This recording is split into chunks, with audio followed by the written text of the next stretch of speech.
On today's Jerusalem Dateline, Prime Minister Netanyahu stands against pressure for a two-state solution.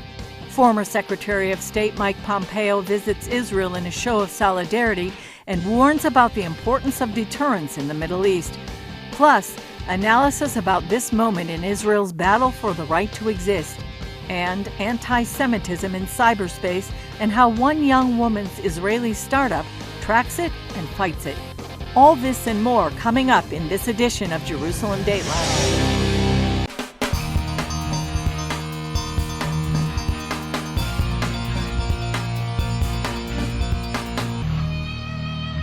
Hello and welcome to this edition of Jerusalem Dateline. I'm Julie Stahl.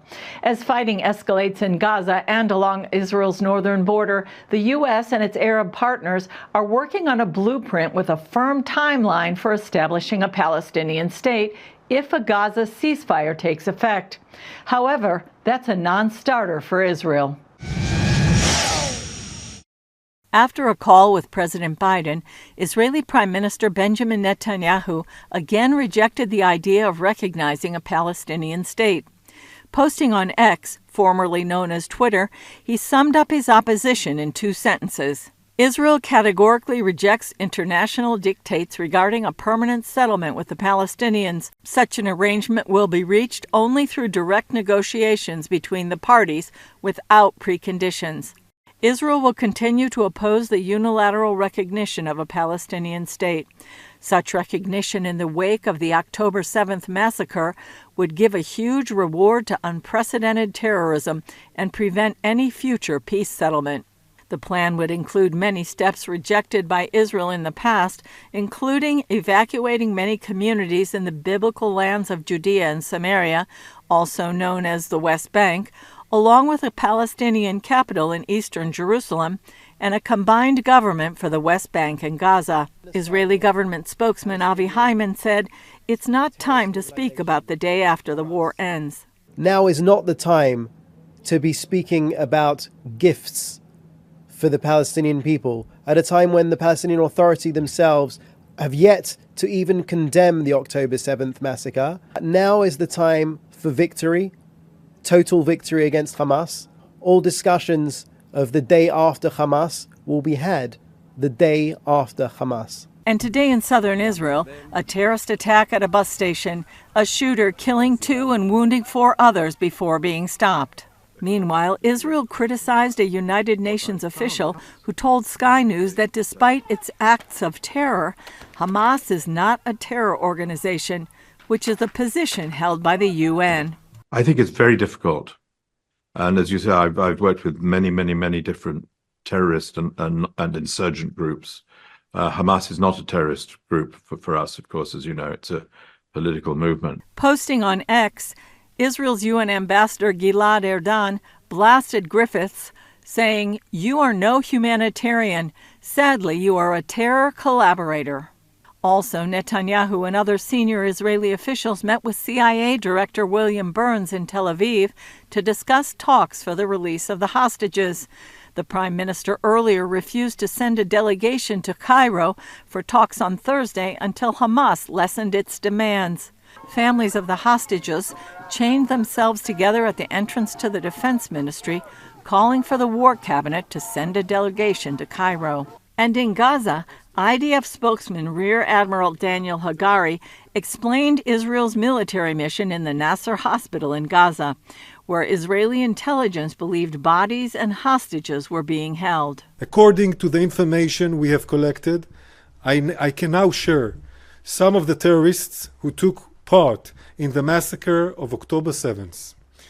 They were found by our forces inside the Nasser hospital complex. If it weren't for Hamas starting this war, taking our hostages and hiding in the hospital, we wouldn't need to be in the hospital in the first place. Hamas started this war. Israel will end this war. According to former Secretary of State Mike Pompeo, Israel must do what it needs to do to finish Hamas and bring its hostages home, and the American people will back them up. CBN News joined Pompeo on part of his solidarity trip to witness the places devastated by Hamas on October 7th. Former Secretary of State Mike Pompeo and his wife Susan have been to Israel many times, but this trip is much different. This is sacred ground. To see the pictures of these young people reminds my wife and me, Susan, so much of our family and the families who lost loved ones here. And we pray for the souls of those lost and the families who remember them. It is also, as you walk this field, never far from my mind that not far from where we are standing there are hostages still being held. For those of us, of which there are millions, who are so crushed, were so crushed on October 7th and continue to be and continue to stand with you, we feel helpless. It's hard for us to know how to convey especially to those personally affected, but to Jews everywhere, how much we care. Pompeo and his wife visited the site of the Nova Music Festival, where more than 300 Israelis were murdered and dozens of others kidnapped into Gaza. He came to stand with Israel at this tough time, to honor the memory of those who were killed, and to stand with the families of the hostages. I've been amazed by the resilience of the Israeli people, although frankly not surprised. Continue to be amazed by that. And then, whenever you see the families who've lost loved ones or the families who still continue to have their loved ones held inside of Gaza, it reminds you of the sense of responsibility to defeat these adversaries, to actually win. In an interview with CBN News, Pompeo says Israel should have the support of the American people. But I hope the message that I can leave with the Israeli people is that the United States, writ large, supports what Israel is doing and supports the decisions that Israeli leadership is making to do what it needs to do. He believes Israel is prepared to pay a great price for the return of the hostages, but he understands the terrible dilemma its leaders face. They will face it in the right way.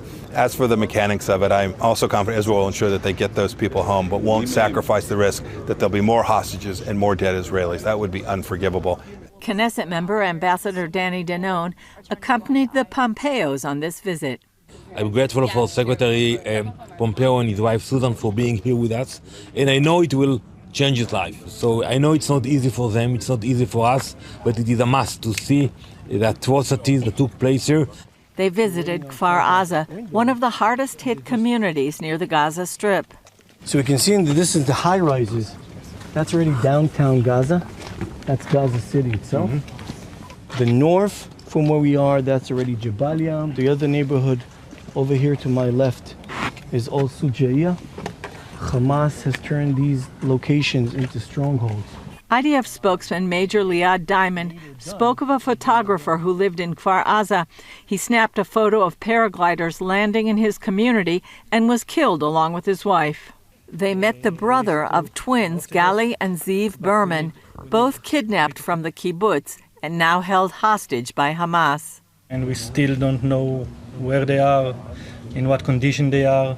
We know from the first deal, the release hostages in the first deal, they saw them, they were alive. It was more than 70 days ago. And they also met Shimon, the father of Sivan, who was murdered along with her partner. In the couple's apartment turned into a memorial, the Pompeos left a note. At the Nova Festival Memorial, Susan Pompeo shared her thoughts. Everything is horrific and it's impossible to describe, but I really think where we're standing on the beautiful grounds of what was a fun, fabulous, big adventure of music, a festival for all these darling young people, it just kills you because behind me are the photos and the candles and the flowers memorializing their lives. She says it's important that the world doesn't just move on. The news cycles can't go on. We can't let it just turn to the next horrible thing that happens, the next big weather event or whatever it might be. We cannot do this. Frankly, just from a selfish perspective, because we could be next. And so we must not turn away. Pompeo says it's important at the end that Israel is able to provide security for its own people. The most important thing is that Israel is confident that it has deterred their adversaries, and something like what happened in this place is, I always hesitate to say can never happen again, but they have substantially reduced the risk of something like this ever happening again. Up next, the importance of keeping enemies intimidated. More from former Secretary of State Mike Pompeo on the U.S. response to terror attacks in the Red Sea.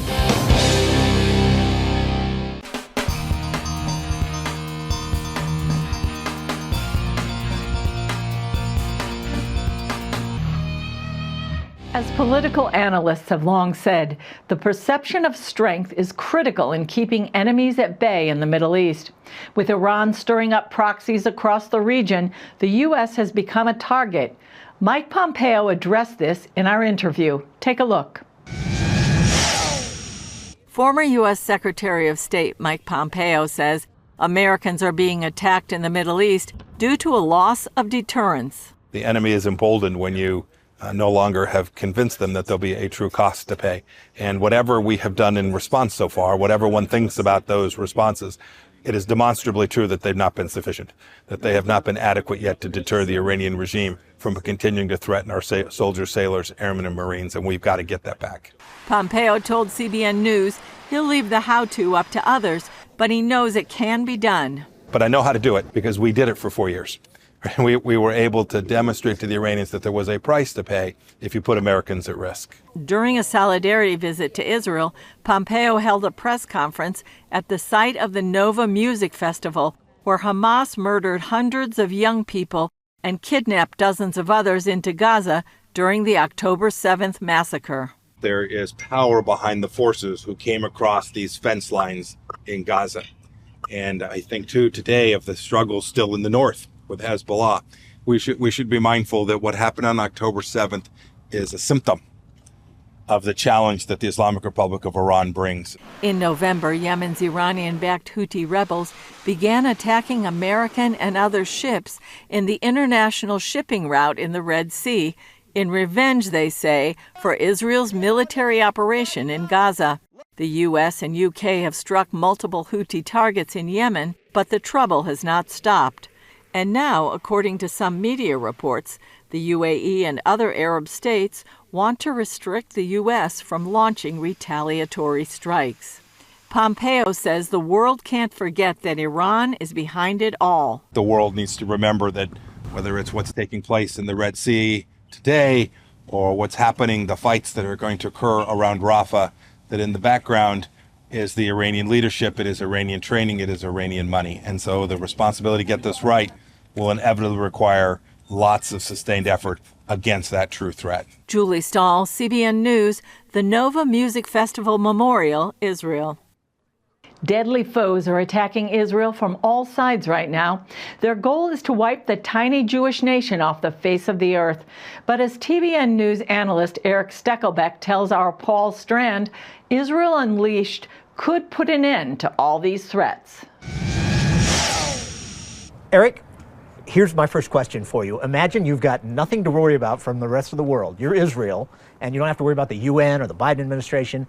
What would you do to solve the problem of Hezbollah, Hamas, all these proxies Iran has, and maybe Iran itself, so you could finally have peace? Paul, first of all, great to be with you in Jerusalem. Second of all, you make a great point. If Israel wasn't fighting with one arm tied behind its back, what I would do in Israel's shoes, number one, the clear answer is to crush Hamas decisively.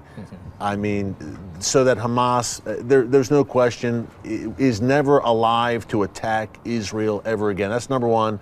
Settle things in Gaza once and for all. Number two, Hezbollah, Paul, which I believe is the greater threat in this.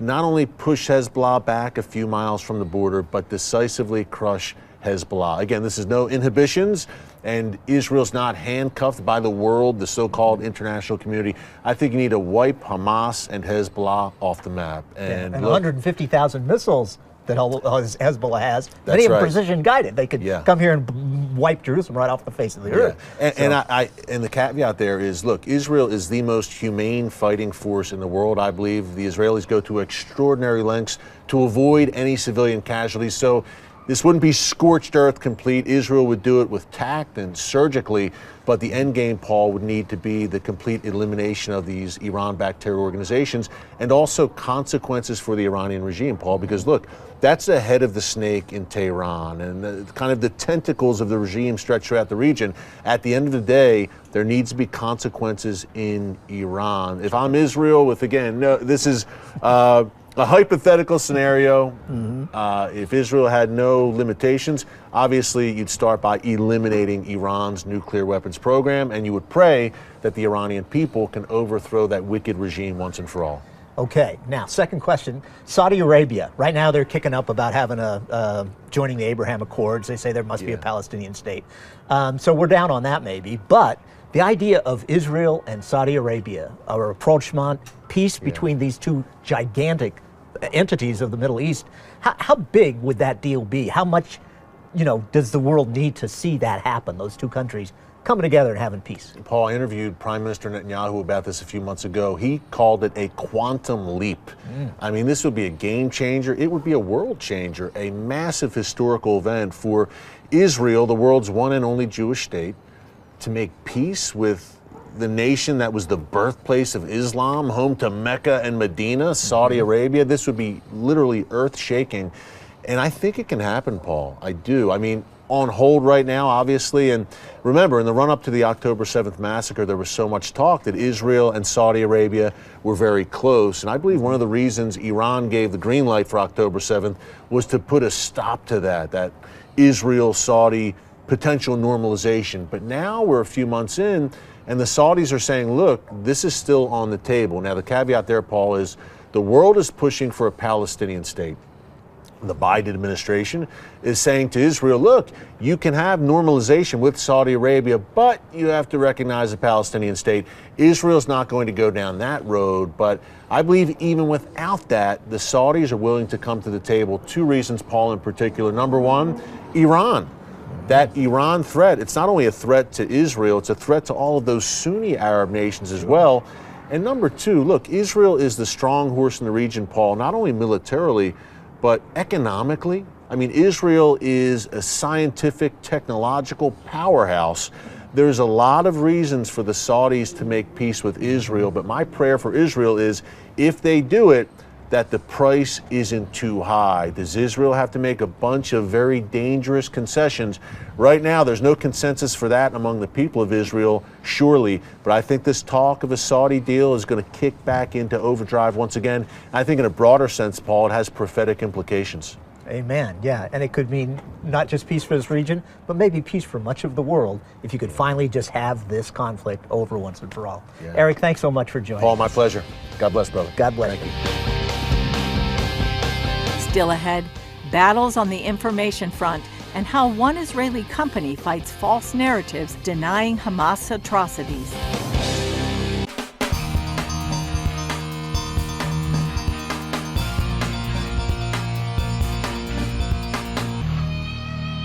A number of cyber experts claim the war for Israel's survival is literally in our hands. Our phones are now a major weapon in the battle over which narrative we believe. As Israeli soldiers are fighting in terror tunnels deep under Gaza, another war against Israel rages in cyberspace. Tal Or-Cohen Montemayor launched Cyberwell in 2022 to create a better real-time picture of online anti-Semitism. October 7th was a turning point.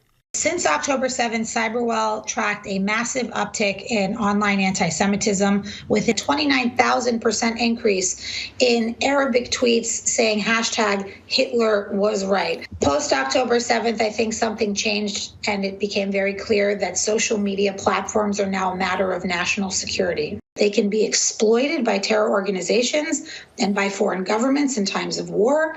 This is now happening for Israel, but it could happen to any Western democracy that found itself in a war or under attack by a terrorist organization. Hamas documented their atrocities on October 7th, but almost immediately came online denials. This conspiracy theory is acting in a very similar way and with a very similar purpose to Holocaust denial. But there's a really big difference. Holocaust denial was proliferated by these very extreme groups. If ever people were brought on to be interviewed, they'd be hung out to dry by traditional media. Social media targets the youth.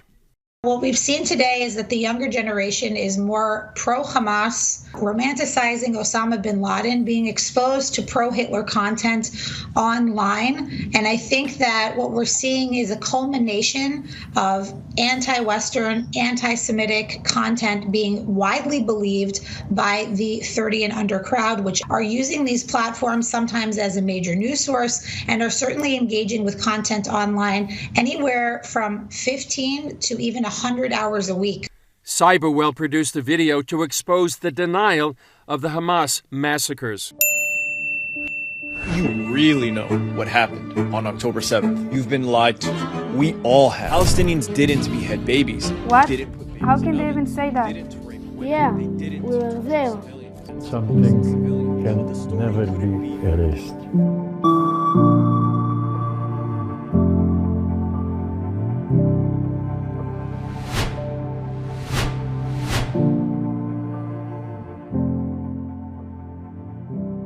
Montemayor says anti-Semitism online has real-world consequences. Talk about foreign policy of the current administration, which is now currently in the process of strong-arming Israel into recognizing a Palestinian state because they saw in the polls that their base is not happy about the current policy of supporting Israel. And I think that social media plays a huge role in that in terms of, again, swaying opinion and also shifting people to be openly hostile against Jewish people and Israel. Food and friendship. See how CBN partners are providing this and so much more to Israeli senior citizens when we come back.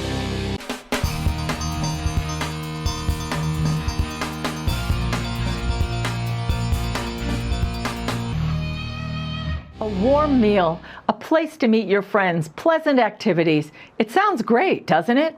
CBN Israel is helping all this happen for senior citizens in a little city overlooking Nazareth called Nof HaGalil.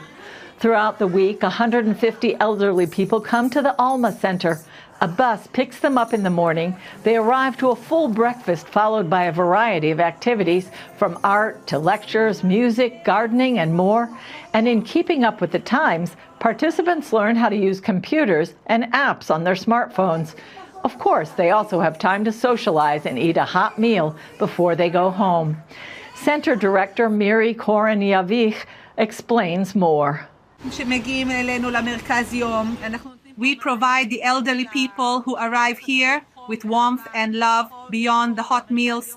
They find here they are not alone. Here we build community. We are a family. We are a home. They get out of their four walls where they are alone watching TV. They can come here and get a different atmosphere, get a chance to relax, to see their friends, eat, enjoy, do sports, music, arts, and crafts.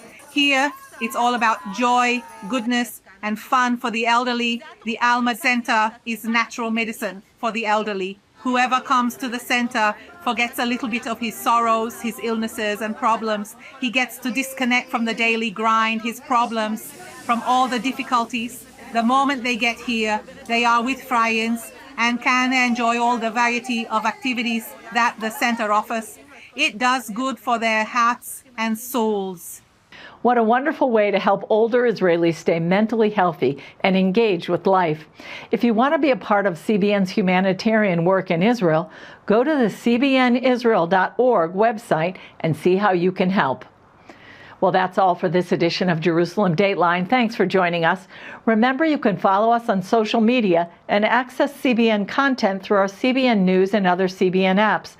And please continue to pray for the safety of IDF soldiers, all those caught in harm's way, and for the safe return of all the remaining hostages. And remember, the God who's watching over Israel, and you and me, neither slumbers nor sleeps. I'm Julie Stahl. We'll see you next time on Jerusalem Dateline.